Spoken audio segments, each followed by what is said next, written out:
Welcome into the latest episode of Betting the Pitch. I'm your host, the real underscore G Warner. Today we're going through some midweek matches as I make sure not to forget to turn off my do not disturb like a true podcaster. We're going through the English Carabao Cup, the Italian Coppa Italia. We have some Spanish La Liga matches. We have the Club World Cup as well with a debut of a Liga MX side into the Betting the Pitch podcast network. Thank you all for your support, whether you're following on Patreon, Instagram, Twitter, YouTube, whatever, at the real underscore G Warner on all those platforms. Check out Patreon if you want my picks across all sports. Um, and of course, we will have a best bet coming end of show, which I will get on sooner rather than later. It's probably a much quicker episode today, but we've had a really good run. We're 19-5 in our last 24 best bets. So going to try to keep that streak alive. Going to make sure also that I tweet this out so people know that I am live and certainly want to get this done as we get closer to a kickoff in Cagliari and Juventus in the Italian Coppa Italia. So we're going to start on this episode where the money is, as always, and we'll start in England because that seems to be where the most people care. And we'll start with the Carabao Cup quarterfinals, or League Cup as it could be called.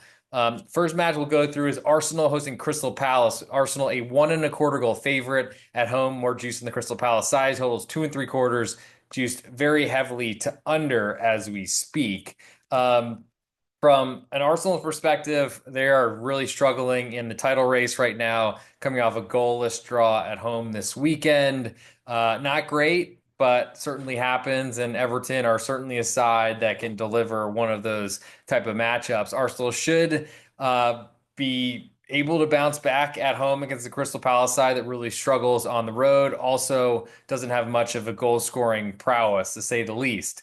With that said, giving more than a goal in a cup match is a lot. The cup match, I guess, and how it differs from a domestic league match is that unfortunately, you might see a little bit more difficulty with the big underdogs because they're really. I mean, the goal is if you're Crystal Palace, you go on the road, you try to win the match, of course. But the ways you do that are by defending and making it to extra time and to penalty kicks, which would be delightful for any sort of underplayer. But when Crystal Palace go behind, they're more so than any league match, they are more incentivized to go forward and try to score because this is the last they're going to play. This is not a two-legged tie. It's simply they lost the draw and are unfortunately on the road at one of the most difficult places to play in all of the English Premier League. You can even say the footballing soccer world. Um, from a an Arsenal perspective, they of course are in a bunch of competitions. They're trying to win Champions League, they're trying to win this cup, they're trying to win the FA Cup eventually. Arsenal perspective, as I accidentally started the video of this on another channel, my bad. But the Arsenal perspective is I think a lot of different directions. They're trying to get some sort of form, trying to get some sort of momentum. So the big question is, what do they use? Who do they use? And lineups are going to be very big. Unfortunately, I have a flight right as the lineups or right as this game's going to kick off. So I guess it's not so bad. I'll at least have an idea of when all this is happening and who's going to be playing. But expect if you're a Patreon subscriber at patreon.com / the real underscore G Warner, you will certainly be getting an earlier slate of plays. I'll have everything queued up before I get to the airport, and then hopefully everything will go well. I also have to remember to check in for my flight soon, but hopefully this podcast will be done by then. With all that said, and without any of the prep, trying to get that all aside, I'm pretty interested in Crystal Palace getting the goal in a quarter. Also lean to under 2.75, though would certainly love to see a 3 as a very important push, as we certainly saw with the late goal in the Ipswich Wolverhampton Wanderers match this weekend, amongst other late goals that we've been sustaining this entire season. But I think Crystal Palace's side is also of interest. The big question for me is how can they score? I don't really know because they've been struggling to score all season. And I really want to see Eberechi Eze in the Crystal Palace starting lineup. They've been very careful with him and, of course, are still in a relegation fight. So there's a good chance coming off a rivalry match with Brighton that we might not see the best possible starting 11 for Crystal Palace, and that will certainly change some opinions. Moving next to Newcastle hosting Brentford. Newcastle 1-goal favorite at home, where they are diabolical, dynamic, everything you'd like to say. It starts with a D. A little bit more juice than Newcastle side. Total is 3, juiced all the way to over. And you, I guess, juxtapose that with Brentford coming in, and they are so bad away from home. Look like a Champions League side at home, away from home, look like a relegation due for the championship division. And that's a big deal as even as a 1 full goal underdog on the road to Newcastle. We saw from Newcastle taking a pretty wasteful approach in the first half this weekend, then scoring 2 really quick in the second half. And Newcastle certainly can do that, especially at home in front of a tough environment. I think the Brentford side is big, but also is not really comforting enough. Newcastle's backups, I think, will still be a decent favorite against Brentford starters in that building. And there's not really a lot for me to do in this one, I don't think. I don't know that I have much to potentially put this up as an ultimate best bet coming end of show, where I'll pick my favorite from each of the leagues. So for now, I think I probably move on and resist the urge to tempt fate. Maybe this number keeps moving above 3 to 3.25. I guess that's my biggest interest is Brentford under 3 goals, because I don't think Brentford's going to contribute much offensively. The big question is, can they defend? And they've certainly had problems in that area. Last match on Wednesday, we have Southampton hosting Liverpool. Currently, Southampton a 1.25 goal underdog, with almost all the juice on Liverpool away from home. Total is 3.5, juice very heavily to under. Southampton are due for some sort of positive, not conceding a goal by playing out of the back every single match, but they certainly look like they're going to do that. As I wear a Mohamed Salah Egypt kit right now, I guess I probably should speak very nicely about him, especially because I just added him to my FPL team. I don't know if I chose the right time to use a wild card, but why the heck not? Had to before Christmas, I think. But anyway, Southampton a 1.25 goal underdog at home. So they play very well at home. They're a lot more competitive at home. They've played Southampton, have hosted Liverpool at home earlier this season, if I'm not mistaken, and had a back and forth match that saw 5 goals. I think I had under and Southampton a 1.5 goal underdog or even bigger. And so I ended up splitting. And I felt like Southampton played pretty well, but still lost. And that's, I think, going to be the story for a newly promoted side. Though, honestly, in the championship, Southampton were not conceding goals at this level, but I guess that's what happens when you go up a level and keep making big mistakes in the back end. Southampton certainly will be more focused on trying to stay in the English Premier League than by putting forth the best lineup here in the Carabao or EFL Cup. So that's another big thing. I expect Liverpool to, with so much depth that they have. I mean, maybe we see Virgil van Dijk not play, but he seems to play every single match, every minute that's offered. I lean, I think, most closely to Southampton at home because I think they're going to give forth or put forth a good effort. Lean to under 3.5. Though certainly that is a scary one to say the least. Liverpool's firepower, though I still think Liverpool are more of a possession side than they were the crazy side under Jurgen Klopp. But honestly, after getting Andy Robertson sent off really early and trailing 1-0, they still were very aggressive, still controlled a lot of the game, but that was at Anfield, and this is on the road at St. Mary's. Moving to Thursday, and then I'll give a best bet from the England Football League or Carabao Cup before I move on to the other areas on this podcast. I'll start with Tottenham Hotspur, a 1/4 goal favorite at home with all the juice on Manchester United away from home. Total is 3.25, juice all the way to over. So Tottenham, I mean, good luck figuring out what that team's going to do. You can probably pencil them in for taking a lead, or if and then giving it up, or I guess if they do fall behind, there's a good chance they come back. That's not great for under because that certainly shows the topsy-turvy nature of Tottenham. But I think I'm very interested in Manchester United getting that 1/4 goal. I lean to the under 3.25 as well, just because it's just a really high total for a Manchester United match. I still believe that they are a better defense than they are offense, but certainly that's improving a little bit under new manager Ruben Amorim. Is it Ruben? I might have gotten that wrong. But anyway, I think Tottenham as a favorite is something I'm looking to be against because that high line is very scary. Certainly, that doesn't tend well for an under, I must say. And that might be something that I can kind of look away from pretty quickly. I think I guess the rub in this one is, can Tottenham somehow? I mean, it's two teams in transition. I think Tottenham. I mean, Ange Postecoglou is not changing his Ange ball. It's going to be the same way. I think there are flaws in that. So I think my biggest interest is backing the Manchester United underdog away from home. Both these teams are deep. Both certainly have big rosters and will be playing great players. You know, if they are rotating, which I expect them to be, especially Manchester United coming off their Manchester derby against Manchester City, but. I think my biggest interest in that Manchester United side, it's very juicy at the moment at BetOnline. All lines quoted in this podcast are courtesy of BetOnline, Sportsbetting.ag. If you don't have an account there, go follow the links to the podcast description, Apple Podcasts, and Spotify, or slide my DMs at the real underscore G Warner across all platforms, and we'll get you some free money at either of those casinos, sister sites that use the same odds. I'll go Manchester United as my best bet on that Thursday matchup. But for my English Football League Cup or Carabao Cup best bet selection, which will come up end of show, I'll go with Crystal Palace under 2 and 3/4 goals on the road at Arsenal.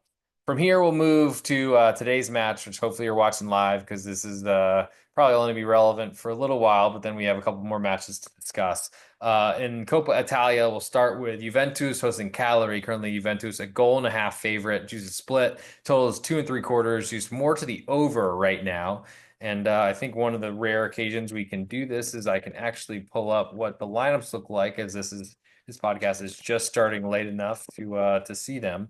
So let's go in and do this. Hopefully this is going to go well. Matches starting in 52 minutes. Of course, we have no lineups as per usual. Love when that happens. For some reason, Google's not very quick at grabbing the lineups from Coppa or from the Serie A or Italy in general.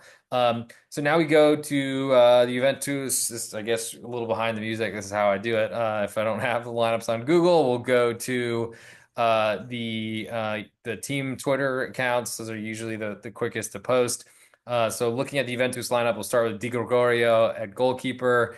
Savona, I believe that would be a left back. Then Locatelli. Actually, this is all over the place. So we have in terms of fullbacks, certainly Savona. Looks like in terms of center backs, we have Kalulu. And then Locatelli might be playing makeshift center back right now. McKennie playing right back.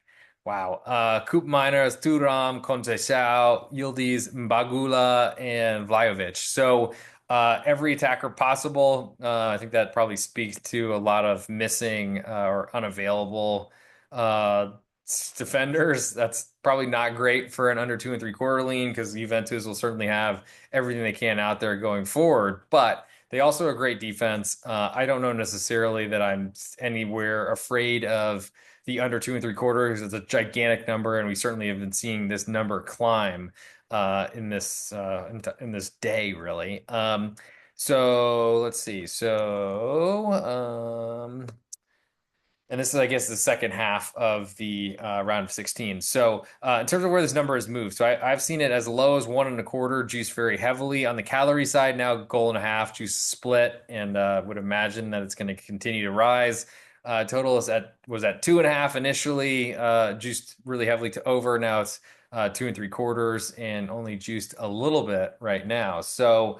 I feel like there's probably some movement even going further here. If you're interested in the under, I would certainly wait. If you're interested in Gallery, I would certainly wait. And I think I'm interested in both those areas, I must say, for this matchup on Tuesday. So, for the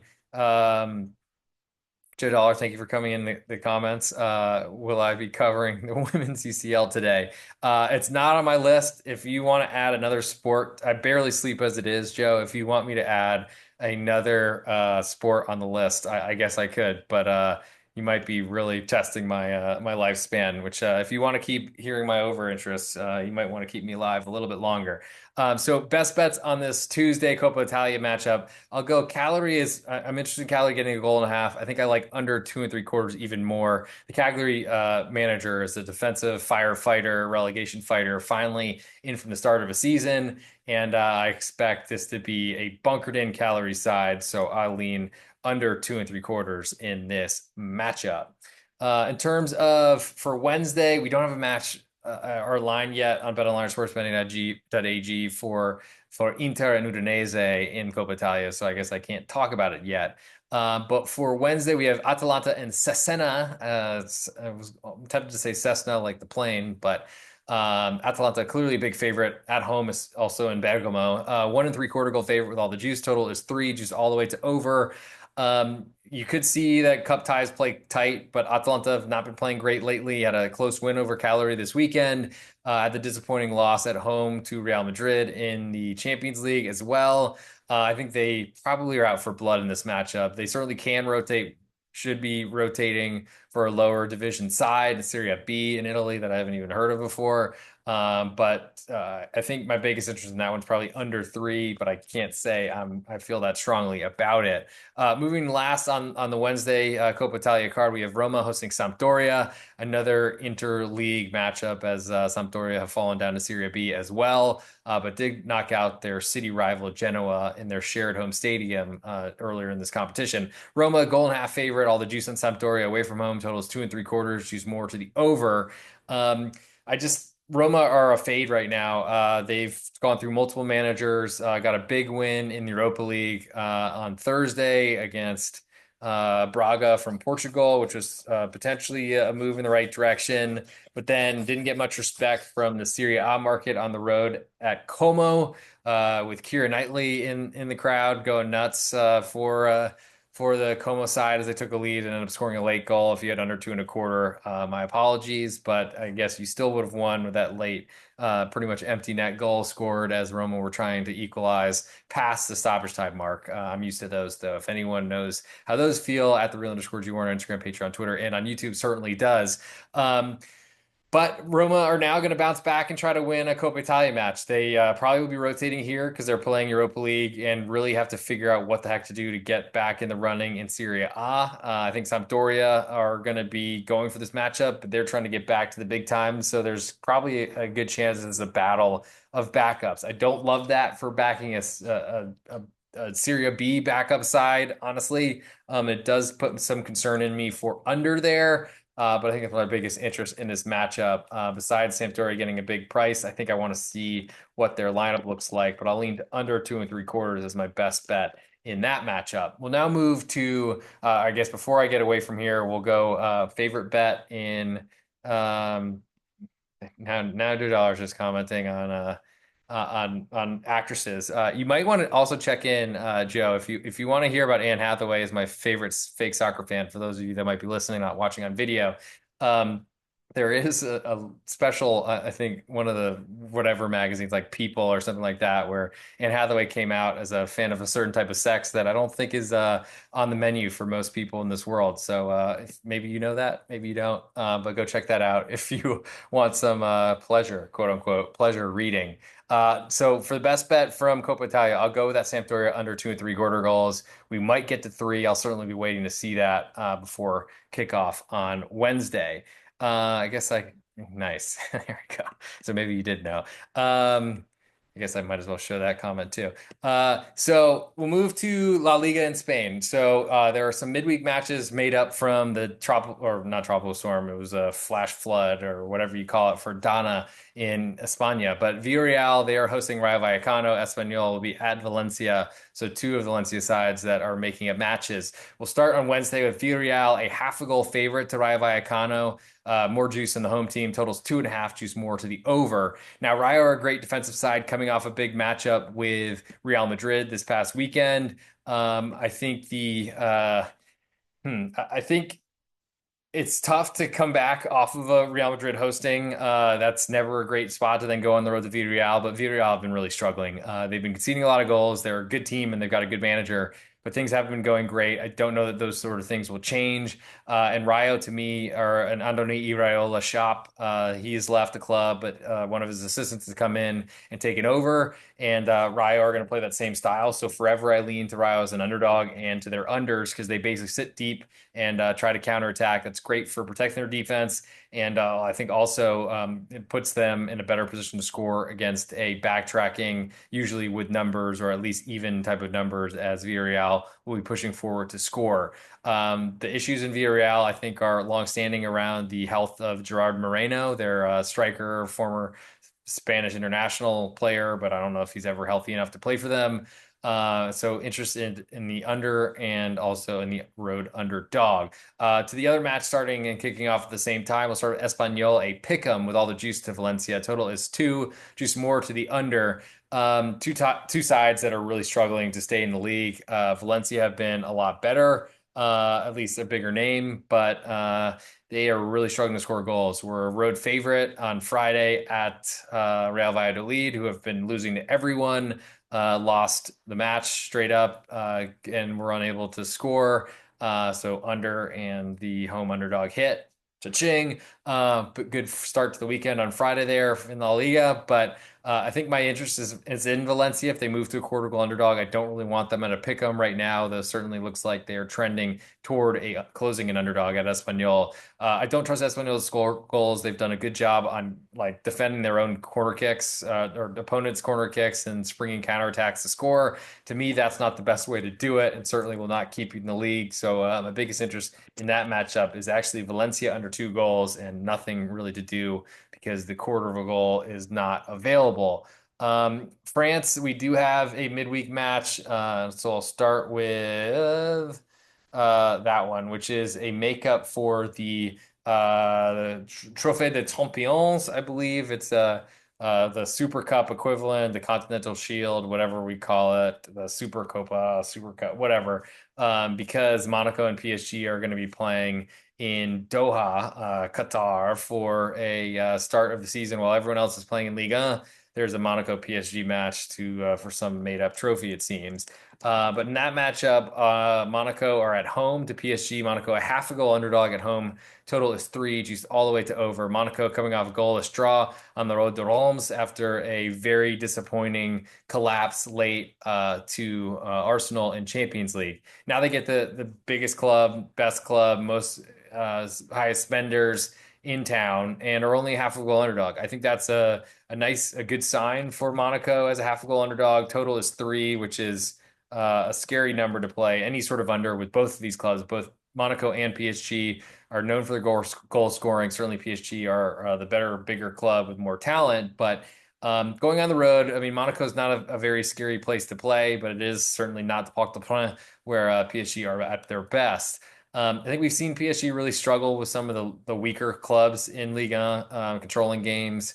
Not that they necessarily want to counterattack like they have under previous managers. Luis Enrique is more of a possession guy, but they do seem to come with it for the big clubs. Against Lyon this past weekend, against Marseille on the road, demolished them earlier in the year at the Orange Velodrome. I think at this point, PSG are a scary team to back as a big favorite, but they're not that big here. With that said, I'm not into road favorites, as anyone who listens or watches this podcast or any podcast on the Betting the Pitch podcast network. Speaking of, we have an NFL podcast coming out again tonight with A_Schnicker. But for my interest in this one, I lean to Monaco, a half of a goal underdog at home. Though I do feel PSG gets up for this matchup, and those are always scary days fading PSG in that scenario. Last but not least, I think on this podcast, it's like because there's no Germany stuff. That's it for France. I'll move over to the FIFA Club World Cup. Hopefully that is available, and it is. We have Real Madrid and Pachuca playing in the same, I think, stadium in Doha, Qatar, or Saudi Arabia, or something like that. Real Madrid a 1 3/4 goal favorite, and we will. Check out this. So Real Madrid 1 3/4 goal favorite with all the juice. Total is 3 1/4. Juiced a little bit more to under after Pachuca had a goalless draw with Al Ahly, I believe. Want to say of Morocco. At least they had a lot of Moroccans on their side. Watched the penalty shootout, which was hilarious. It's amazing. Pachuca is even in this type of competition, also sitting 16th in Liga MX. Yikes. I don't know how that's going to go. Real Madrid probably name their score here, name their price.